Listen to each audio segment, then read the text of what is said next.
I had such a good lesson, and I also accidentally cantered today, which actually was really funny. Today we're back on cheeky little ditto. Karen's, I don't want to hear anything like, oh, you're too big. I'm absolutely fine for him. They wouldn't put me on him if I wasn't good enough to ride him, as in like weight wise and height wise. Today we did a lot of polls towards the end of the session, but at the start of the session we were just working on transitions, and he was being a bit stubborn, but also I needed to be a bit more firm. When I was asking him to halt, he was still walking very, very slowly, but eventually we got there. He was listening to what I was saying in the end, and I learned to be a bit more firm with him. So we sorted that out at the start of the lesson, and he was listening to me, which was a bit better. He still was a bit cheeky throughout the lesson, bless him, but that is ditto for you. Our trotting was much better today.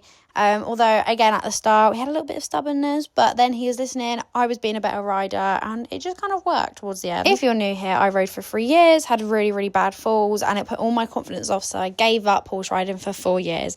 Now as an adult I've come back to it because I want to own my own horse next year, and that is my goal. I needed to rebuild my confidence, so I started at a new riding school, and my confidence has literally soared. And if you go back to the playlist, you'll see my very first lesson. When I look back, I definitely see a change in my riding, like a massive confidence improvement, but obviously I'm the rider, so I feel the change and I feel the confidence different. But if you do notice it, please let me know. And also, if you've made it this far and this is on your For You page, also let me know, girl. I want to see who's seeing it on there. Anyway, we were doing polls towards the end of the lesson, so trotting over them, walking over them. My feet came out of my stirrup in this video, and it was so funny because I was just like, I can't rise without my foot in the stirrup. Again, before any Karens jump down my throat, let's not forget I had 4 years off riding. This is my first time doing this in like 4 years. That's a very long time, so I'm still getting my confidence up with it.